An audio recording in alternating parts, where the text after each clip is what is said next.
ವಿಶ್ವಕ್ಕೆ ಶಾಂತಿ ಮಾರ್ಗವನ್ನು ತೋರಿಸಿದಂಥ ತಥಾಗತ ಗೌತಮ ಬುದ್ಧ, ಬೋಧಿಸತ್ವ ಪರಮಪೂಜ್ಯ ಡಾಕ್ಟರ್ ಬಾಬಾ ಸಾಹೇಬ್ ಅಂಬೇಡ್ಕರ್, ತ್ಯಾಗಮಯಿ ಕರುಣಮಯಿ ಆದಂತಹ ಮಾತಾ ರಮಾಬಾಯಿ ಅಂಬೇಡ್ಕರ್ ಅವರ ಚರಣ ಕಮಲಗಳಿಗೆ ತ್ರಿವಾರ ವಂದನೆಯನ್ನು ಸಲ್ಲಿಸುತ್ತಾ ಇವತ್ತಿನ ವಿಷಯ ಏನದಂದ್ರೆ ಕರ್ಮ ಸಿದ್ಧಾಂತ. ಅಂದ್ರೆ ಭಗವಾನ್ ಬುದ್ಧರ ಪ್ರಕಾರ ಕರ್ಮ ಸಿದ್ಧಾಂತ.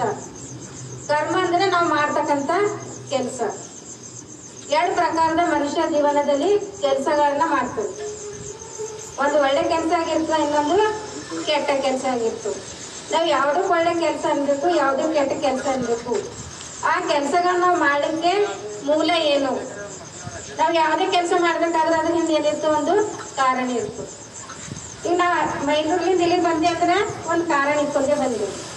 ಏನೇನ ಭಗವಾನ್ ಬುದ್ಧ ವಿಷಯಗಳು ನಾವು ಓದಿ ತಿಳ್ಕೊಂಡಷ್ಟು ನಿಮ್ಮ ಮುಂದೆ ಹೇಳ್ಬೇಕಂಬ ಒಂದು ಕಾರಣ ಇಟ್ಕೊಂಡು ನಿಮ್ಮ ಮುಂದೆ ಬಂದ್ವಿ. ಅಂದ್ರೆ ಹಿಂಗೆ ಯಾವುದೇ ಒಂದು ಘಟನೆ ನಮ್ಮ ಜೀವನದಲ್ಲಿ ನಡಿಬೇಕಾದ್ರೆ ಅದ್ರ ಹಿಂದೆ ಏನಿರ್ತದೆ, ಒಂದು ಕಾರಣ ಇರ್ತದೆ. ಮೊದಲು ಕಾರಣ ಯಾವ ರೀತಿ ಮನುಷ್ಯನ ಜೀವನದಲ್ಲಿ ಉತ್ಪತ್ತಿ ಆಗುತ್ತವೆ, ಅದಕ್ಕೆ ಮೇನ್ ಕಾರಣ ಏನು ಎಂಬುದ ತಿಳ್ಕೊಂಬ. ಮನುಷ್ಯನಿಗೆ ಏನಾಯ್ತದ್ರಿ, 5 ಇದರಲ್ಲಿ ಮನುಷ್ಯ ಹೆಂಗ ಅಂಬದು ಉದಾಯ್ತು. ಒಂದು ಕಣ್ಣು. ನಾವು ಕಣ್ಣಿನಿಂದ ಯಾವುದೇ ಒಂದು ವಸ್ತು ನೋಡಿದಾಗ ಅದು ನಮಗ್ ಚಲೋ ಅಂತ ಅನ್ನಿಸ್ದಾಗ ಅದು ಎದಕ್ಕೆ ನಮ್ಮ ಮನ್ಸಿಗೆ ಹೋಗ್ಬಿಡ್ತದೆ. ಕಣ್ಣು ನೋಡ್ತದ, ಅದು ನಮಗ್ ಒಳ್ಳೇದ್ ಅನ್ಸಿದ್ದು ಕೆಟ್ಟದ್ ಅನ್ಸಿದ್ದು ನಮ್ಮ ಮನ್ಸಿಗೆ ಹೇಳ್ತದ. ಮನಸ್ಸು ಹೋಗಿ ಅದು ನಮಗ್ ತಗೋಬೇಕು ಅಂತಂದ್ರೆ ಅದು ಕೈಗೆ ಹೇಳ್ತದ. ಅಂದ್ರೆ ನಮ್ದು ಇಡೀ ಬಾಡಿನೇ ಕೆಲಸ ಮಾಡೋದು ಎದ್ರಲಿಂದ ಇರ್ತದ, ಮನಸ್ಸಿಗೆ. ಮನಸ್ಸು ಹೇಳ್ದಂಗೆ ಕೆಲಸ ಮಾಡ್ತೇವಲ್ಲ. ಮುಂಜಾನೆ ಜಲ್ದಿ ಹೇಳ್ಬೇಕಂದ್ರ ಮನ್ಸು ಹೇಳ್ಬೇಕಂದ್ರೆ ಹೇಳ್ತೀವಿ. ಬೇಡ ಮಕ್ಕೋ ಅಂತ ಇನ್ನ ಮನ್ಸು ಹೇಳ್ತಂದ್ರ ಮಕ್ಕೋತಿರಲ್ಲ ಎಲ್ಲರೂ. ಸ್ಕೂಲಿಗೆ ಹೋಗ್ಬೇಕು ಅಂತ ನಿಮ್ ಮನ್ಸು ಅಂತಂದ್ರೆ ಜಲ್ದಿ ರೆಡಿಯಾಗಿ ಹೋಗ್ತೀವಿ. ಹೋಗೋ ಮನ್ಸಿರಲ್ಲದ್ರ ತಲೆ ನೈಲತ್ತದ, ಉರಿ ಬಂದವ, ಹಲ್ಬೇನಿ ಅದ ಅನ್ಕೋತ ಹೋಗ್ತೀವಿ. ಅಂದ್ರೆ ಜ್ಞಾನಗಳು ಹುಡುಕ್ತೇವೆ. ಅದಕ್ಕಾಗಿ ಮನುಷ್ಯನಿಗೆ ಯಾವುದೇ ವಸ್ತುಗಳ ಬೇಡಿಕೆ ಹೆಂಗಾಯ್ತದ 5ರಿಂದ ಗೊತ್ತಾಯ್ತದ. ಒಂದು ಕಣ್ಣು ನೋಡೋದ್ರಲಿಂದ, ಕಿವಿಲಿಂದ ಏನ್ ಕೇಳ್ತೇವೆ ನಾವು, ಮಾತು ಕೇಳ್ತೇವೆ, ಹಾಡ ಕೇಳ್ತೇವೆ.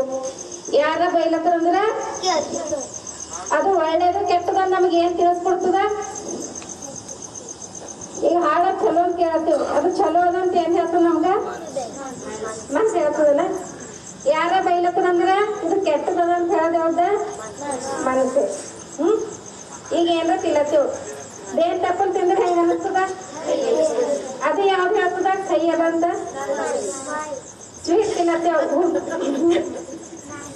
ಹೋಗಿ ತಿನ್ನತ್ತೇವ್, ಪೇಡ ತಿನ್ನತ್ತೇವ್, ರಸಗುಲ್ಲ ತಿನ್ನತ್ತೇವ್ ಅಂದ್ರ ಅದು ಸೈ ಅದ ಅಂತ ಯಾವ್ದು ಹೇಳ್ತದ, ಮನ್ಸಿಗೆ ಹೇಳ್ತದಲ್ಲ. ಹೊಟ್ಟೆ ಹಸ ಆಗ್ಯದಂತಿದಿ ಏನ್ ಹೇಳ್ತದ, ಉಂಡಿದ ಹೊಟ್ಟೆ ತುಂಬದ ಸಾಕಂತಿದಿ, ಇನ್ನ ಓದ್ಬೇಕಂತಿದಿ ಸಾಕಂತಿದಿ. ಅಂದ್ರೆ ನಮ್ಮ ಮನುಷ್ಯನ ಜೀವನದಲ್ಲಿ ನಾವ್ ಏನ್ ಬಿ ದಿನವಿಡೀ ಕೆಲಸ ಮಾಡ್ತೀವೋ ಅದಕ್ಕೆಲ್ಲ ಮೂಲ ಕಾರಣ ಏನದ, ಮನ್ಸದಲ್ಲ. ಅದಕ್ಕೆ ಭಗವಾನ್ ಬುದ್ಧರು ಏನ್ ಹೇಳ್ತಾರ, ಮನುಷ್ಯನ ಜೀವನದಲ್ಲಿ ಪ್ರತಿಯೊಂದು ಕೆಲ್ಸಕ್ಕ ಏನದ, ಮೇನು ಮನಸ್ಸೇ ಅದ. ಅವನ್ ಮನಸ್ಸಿನ ಮೇಲೆ ನಿರ್ಭರ ಇರ್ತದ ಆ ಕೆಲಸ ಮಾಡೋದು. ಯಾವ ರೀತಿ ಒಳ್ಳೇದ್ ಮಾಡ್ತಾನ, ಯಾವ ರೀತಿ ಕೆಟ್ಟದ್ ಮಾಡ್ತಾನ. ಯಾರ ಮುಟ್ಟಿದ್ರ ಇದು ಏನ್ ಅನ್ಸಲ್. ಅದೇ ಹುಡುಗರಂದ್ರ ಮುಡ್ದ್ರಿ ಈಕಿನ ಚರ್ಮಕ್ಕ ನನ್ನ ಚರ್ಮಕ್ಕ ಟಚ್ ಆಗ್ಲತ್ತು, ಹುಡುಗರ್ ಬಿ ಟಚ್ ಆಗ್ಲತ್ತು. ಮುಟ್ಟಿದ್ರ ಶಬ್ಬಾಷ್ ಅಂದ್ರ ಖುಷಿ ಆಯ್ತು. ಒಂದ್ ಕಪ್ಪಳದಾಗ ಹುಡುಗರ ದುಃಖ ಆಯ್ತದಿಲ್ಲ. ಇದಕ್ಕೆ ಏನ್ ಕಾರಣ ಅದ, ಮನಸ್ಸೇ ಕಾರಣ ಅದ. ವ್ಯತ್ಯಾಸ ತೋರಿಸ್ಕೊಡೋದು ಯಾವ್ದು, ನಮ್ಮ ಮನಸ್ಸು. ಅದಕ್ಕಾಗಿ ಭಗವಾನ್ ಬುದ್ಧರು ಏನ್ ಹೇಳ್ತಾರ, ನಿಮ್ಮ ಮನಸ್ಸಿನ ಮೇಲೆ ಕಂಟ್ರೋಲ್ ಇಟ್ಕೋರಿ. ಇದು ಮನಸ್ಸು ಬಹಳ ಚಂಚಲ ಇರ್ತದ. ಇಲ್ಲೇ ಕೂತ ಖರೆ ಮನ್ಸು ಎಲ್ಲೆಲ್ಲಿಗೋ ಹೋಗಿ ಬರ್ತದ. ರಾತ್ರಿ ಮಕ್ಕೊಂಡಾಗ ನಿಧಿಗನಾಗ ಎಲ್ಲೆಲ್ಲಿ ಹೋಗಿ ಬರ್ತೇವ್, ಹೊರಗೆ ದೇಶಕ್ಕೆ ಹೋಗಿ ಬರ್ತೇವ್, ಎಲ್ಲೆಲ್ಲೋ ಹೋಗಿ ಬರ್ತೇವ್. ಹೋಯ್ತೇವ್ ಕನ್ಸಿನ. ಅದಕ್ಕಾಗಿ ಮನ್ಸಿನ ಮೇಲೆ ಕಂಟ್ರೋಲ್ ಇಟ್ಕೋಬೇಕಂದ್ರೆ ಏನ್ ಮಾಡ್ಬೇಕಂತಾರ, ಧ್ಯಾನ ಮಾಡ್ಬೇಕು ಅಂತ ಹೇಳ್ತಾರ ಭಗವಾನ್ ಬುದ್ಧ. ಕರ್ಮ ಸಿದ್ಧಾಂತ ಅಂದ್ರೆ ದಿನ ನಾವು ಎದ್ದಿನ ಹಿಡಿದು ಮಲ್ಕೊಂಬಸ್ತನ ಏನ್ ಕೆಲಸ ಮಾಡ್ತೀವಿ ಅನ್ನೋದ ಕರ್ಮ ಸಿದ್ಧಾಂತ ಅಂತಾರ. ನಾವು ಒಳ್ಳೇದ್ ಮಾಡಿದ್ವಿ ನಮ್ಮ ಮನ್ಸೆ, ಕೆಟ್ಟದ್ ಮಾಡಿದ್ವಿ ನಮ್ಮ ಮನ್ಸೆ ಕಾರಣ ಇತ್ತು. ಅಂದ್ರೆ ಮನುಷ್ಯ ಜೀವನಕ್ಕೆ ಬದುಕ್ಲಕ್ಕಾಗಿ 2 ರೀತಿಯ ಕೆಲಸಗಳು ಮಾಡ್ತಾರೆ. ಒಂದು ಒಳ್ಳೆ ರೀತಿ ಅಂದ್ರೆ ದಿನವಿಡೀ ದುಡ್ದಿ ನ್ಯಾಯಬದ್ಧವಾಗಿ ಕೆಲಸ ಮಾಡಿ ಹಣ ಸಂಪಾದನೆಯನ್ನ ಮಾಡಿ ತನ್ನ ಜೀವನವನ್ನ ನಡೆಸ್ತಾರೆ. ಇದಕ್ಕ ಒಳ್ಳೆ ಕೆಲಸದಿಂದ ಗಳಿಸಿದಂತ ಸಂಪಾದನೆ ಅಂತಾರೆ. ಇದ್ರಾಗ ಏನಿರ್ತದ್ರಿ, ನಿಯತಾಗಿ ನಾವ್ ಏನ್ ದುಡ್ಡು ಗಳಿಸ್ತೇವಲ್ಲ ಅದು ದುಡ್ಡಿನ ಪ್ರಮಾಣದಾಗ ಕಮ್ಮಿ ಇರ್ತದೆ. ಮನುಷ್ಯನಿಗೆ ಏನಿರ್ತದ, ಶಾಂತಿ ಸಮಾಧಾನ ಇರ್ತದೆ. ತಪ್ಪು ಕೆಲಸ ಮಾಡಿ ನಾವು ಗಳಿಸಿದಂತ ದುಡ್ಡು ನೋಡ್ಲಕ್ಕ ಕೈದಾಗ ಹೆಚ್ಚಿ ರೊಕ್ಕ ಬರ್ತಾವ, ಸರಿ ಏನಿರ್ತದ, ಮನಸ್ಸಿನ ಸಮಾಧಾನ ಇರೋದು, ಚಂಚಲ ಇರ್ತದೆ. ಈ ನಾನೇ ಉದಾಹರಣೆ ಕಳ್ತನ ಮಾಡ್ದ ಅಂತ ತಿಳ್ಕೊಂಡು ಯಾರ್ದೋ ಒಂದು ಕಿವಿಯಾಗಿನ ಒಂದ್ ಜೋಡಿ ಕಿವಿಯಾಗಿನ ಕದ್ಕೊಂಡು ಅದು ಮಾಡಿದ್ರೆ ರೊಕ್ಕ ಬಿ ಬರ್ತಾವ, ಸರಿ ಮನಸ್ಸಿನಾಗ ಏನಿರ್ತದ, ದುಃಖ ಇರ್ತದೆ. ಅವ್ರಿಗೆ ಯಾವಾಗ ಗೊತ್ತಾಯ್ತದೋ, ಯಾವಾಗ 4 ಮಂದಿ ಕರೆಸಿ ನನಗ ಫಜಿತಿ ಮಾಡ್ತಾರೋ, ಏನಿರ್ತದ, ಮನುಷ್ಯನಿಗೆ ಸಮಾಧಾನ ಇರಲ್ಲ. ಅದಕ್ಕಾಗಿ ಭಗವಾನ್ ಬುದ್ಧರು ಏನ್ ಹೇಳ್ತಾರ, ಒಳ್ಳೆ ರೀತಿಯಿಂದ ಕೆಲಸ ಮಾಡಿ ಹಣವನ್ನ ಸಂಪಾದನೆ ಮಾಡಿ ಒಳ್ಳೆ ರೀತಿಯಿಂದ ಜೀವನವನ್ನ ನಡೆಸ್ರಿ ಅಂತಂದು ಭಗವಾನ್ ಬುದ್ಧರು ಹೇಳ್ತಾರೆ. ಇದು ಕರ್ಮ. ಇನ್ ಬೇರೆ ಅನ್ಯ ಧರ್ಮದಾಗ ಏನ್ ಹೇಳ್ತಾರ, ಹಿಂದಿನ ಜನ್ಮದಲ್ಲಿ ಮಾಡಿದಂತ ಒಂದು ಕರ್ಮದ ಫಲವಾಗಿ ನಾವು ಈ ಜನ್ಮದಾಗ ಶ್ರೀಮಂತ ಆಗ್ಲಿ, ಗರೀಬ್ ಆಗ್ಲಿ, ಆರೋಗ್ಯವಾಗಿರೋದಾಗ್ಲಿ, ಹಮೇಶ ಏನು ಜ್ವರಲಿಂದ ಆಗ್ಲಿ, ಅನಾರೋಗ್ಯದಿಂದ ಇರಲಾಗ್ಲಿ, ಇದಕ್ಕೆಲ್ಲ ಮೇನ್ ಕಾರಣ ಏನದ, ಹಿಂದಿನ ಜನ್ಮದ ಕರ್ಮದ ಫಲ ಅದ ಅಂತ ಹೇಳ್ತಾರೆ. ಆದ್ರೆ ಭಗವಾನ್ ಬುದ್ಧರು ಹಂಗೆ ಹೇಳೋದು, ನಾವು ಏನ್ ಅನುಭವಿಸ್ತೇವೋ ಅದು ನಾವು ಈ ಒಂದು ಜನ್ಮದಲ್ಲಿ ಅಂದ್ರೆ ಸತ್ಯದಲ್ಲಿ ಮಾಡ್ತಕ್ಕಂಥ ಒಂದು ಕರ್ಮದ ಫಲದ ಪರಿಣಾಮವಾಗಿ ನಾವು ನಮ್ಮ ಜೀವನದಲ್ಲಿ ಬರ್ತಕ್ಕಂಥ ಸುಖ ಆಗ್ಲಿ ಕಷ್ಟವಾಗ್ಲಿ ಅನುಭವಿಸ್ತೇವೆ ಅಂತ ಹೇಳ್ತಾರೆ. ಈಗ ಉದಾಹರಣೆಗೆ ಹುಡುಗರ ಎಕ್ಸಾಮ್ ಇರ್ತಾವ, ಕರೆಕ್ಟ್ ಆಗಿ ಹೋದ್ರಂದ್ರೆ ಏನ್ ಮಾಡ್ತಾರೆ, ಎಕ್ಸಾಮ್ ಬರೀತಾರೆ. ಎಕ್ಸಾಮ್ದಾಗ ಕರೆಕ್ಟ್ ಬರ್ದಿರಂದ್ರ ಪಾಸ್ ಆಗ್ತೀವಿ, ಬರಲ್ಲ ಹೋದ್ರಂದ್ರ ಓದೋದ್ ಏನದ, ಅದು ನಿಮ್ದು ಕರ್ಮ ಕೆಲಸ. ಸ್ಟೂಡೆಂಟ್ಗಳು ಕೆಲಸ ಏನದ, ಓದೋದು ಬರೋದು, ಅದು ನಿಮ್ ಕೆಲಸ ಅದ. ಅದು ನೀವು ಪೂರಾ ಧ್ಯಾನ ಇಟ್ಟು ಮಾಡಿದ್ರಿ ಅಂದ್ರೆ ಎಕ್ಸಾಮ್ದಾಗ ಪಾಸ್ ಹಾಕಿರಿ, ರ್ಯಾಂಕ್ ಐತಿ. ಮನ್ಸಿಲ್ದೇನೆ ಓದಿರಿ, ಸುಮ್ಮನೆ ಕಾಟ ತರ ಹಿಡ್ಕೊಂಡು ಕುಂತಿರಂದ್ರೆ ಏನಂತೀರಿ, ಅದು ನಿಮ್ಮ ಮೇಲೆ ನಿರ್ಭರ ಅದಲ್ಲ. ಏನ್ ಯಾರೋ ದೇವ್ರಿಗೆ ಪೂಜೆ ಮಾಡಿದ್ರೆ ಪಾಸ್ ಹಾಕಿರಿ, ದೇವ್ರ ಬಂದು ಬರೀತಾರ, ಬರಲ್ಲ. ಅದು ಏನು ನಮ್ಮದ್ ನಾವೇ ನಿರ್ಮಾಣ ಮಾಡ್ಕೊಂಡ. ಇದಕ್ಕೆ ಯಾರ ಬೇರೆ ಜಿಮ್ಮೆದಾರಿ ಇರ್ತಾರೆ, ನೀವೇ ಒಪ್ಕೋತಾರೆ. ಇದು ಭಗವಾನ್ ಬುದ್ಧ ಹೇಳಿದಂತ ಒಂದು ಸಿದ್ಧಾಂತದ. ಅಂದ್ರೆ ನಮ್ಮ ಒಳ್ಳೆಯ ಕೆಲಸಕ್ಕೂ ಕೆಟ್ಟದಕ್ಕೂ ಕಾರಣ ಸ್ವಯಂ ನಾವೇ ಇದ್ದೆವು. ಬೇರೆ ಮೇಲೆ ನಾವು ಇದು ಹಾಕ್ಬಾರ್ದು, ಅವ್ರಿದ್ರೆ ಆಯ್ತಿತ್ತು ಯಾವ ಹಾಕ್ಬಾರ್ದು ಅಂತ ಹೇಳ್ತಾರೆ. ಹಿಂಗೆ ಭಗವಾನ್ ಬುದ್ಧರಿಗೆ ಏನ್ ಮಾಡ್ತಾರ, ಪ್ರಸನ್ನಜಿತ್ ಅಂತಕ್ಕಂಥ ರಾಜ ಅವ್ರ ತಂದೆ ತೀರ್ಕೊಂಡಿರ್ತಾರೆ. ನಮ್ ತಂದೆ ಏನ್ ಮಾಡ್ತಾರ, ಕನಸಿನ ಹೊಂಟಾರ.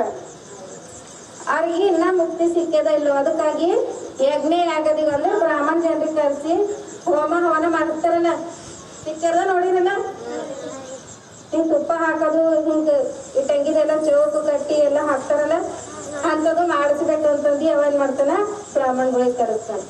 ಅದು ಪ್ರಸನ್ನಜಿತ್ ರಾಜಗೆ ಏನಿರ್ತದ, ಒಂದ್ಸಲ ಭಗವಾನ್ ಬುದ್ಧರಿಗೆ ಕೇಳೋರ್ ಇದ್ರ ಬಗ್ಗೆ ಅಂತಂದು ಅವ್ನ ಆಸೆ ಇರ್ತದ. ಅದೇ ಸಮಯಕ್ಕೆ ಆ ಕಡೆಯಿಂದ ಭಗವಾನ್ ಬುದ್ಧ ಹೋಗ್ತಾ ಇರ್ತಾರೆ.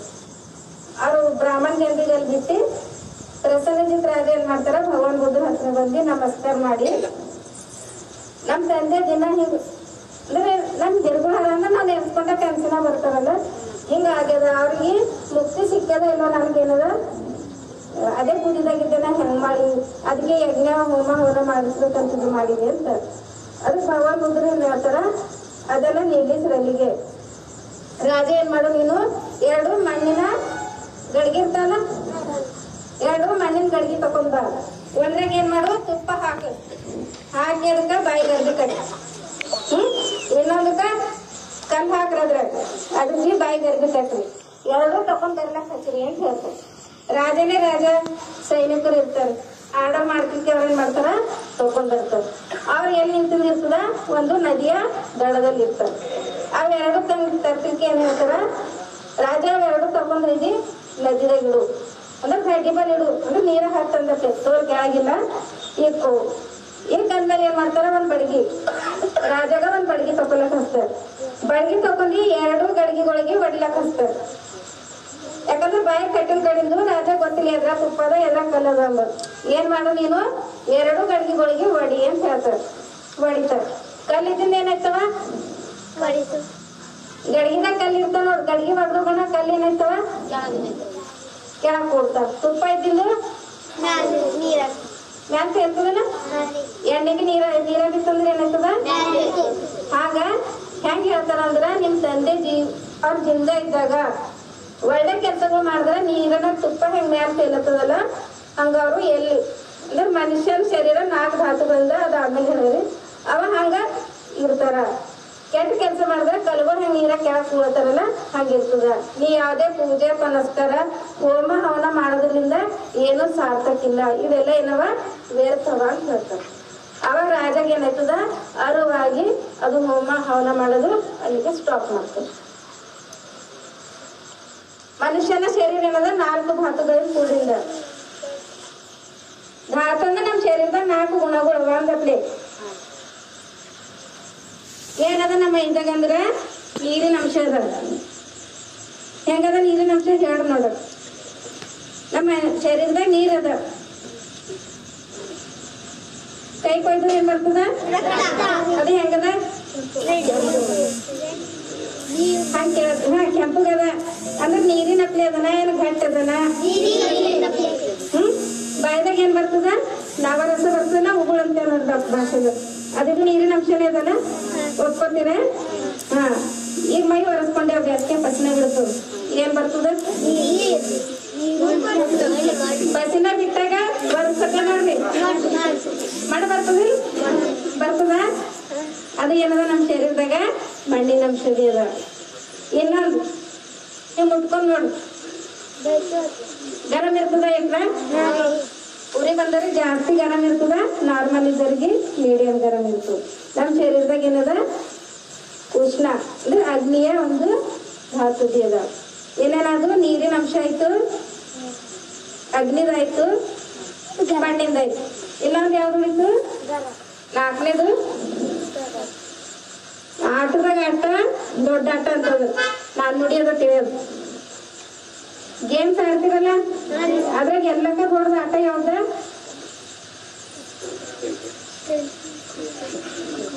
ಎಲ್ಲರೆಲ್ಲದ ಆಡ್ತೇವಿಲ್ಲ.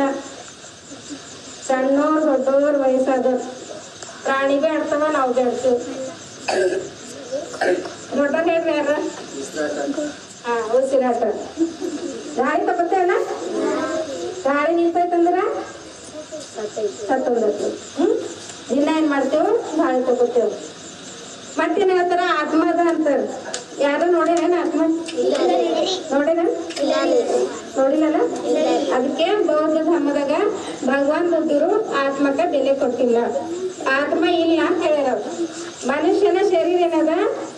ವಾಯು, ಜಲ, ಅಗ್ನಿ ಮತ್ತ ಇನ್ನೊಂದೇನದ? ವಾಯು ಅಂದ್ರೆ ಅದೇ ಬಂದು ಮಣ್ಣಿನಿಂದ 4 ಧಾತುಲಿಂದ ಮನುಷ್ಯನ ಶರೀರ ನಿರ್ಮಾಣ ಆಗಿಂದದ. ಇದ್ರಾಗ ಆತ್ಮ ಅಂಬದಿಲ್ಲ ಅಂತ ಹೇಳ್ತಾರೆ.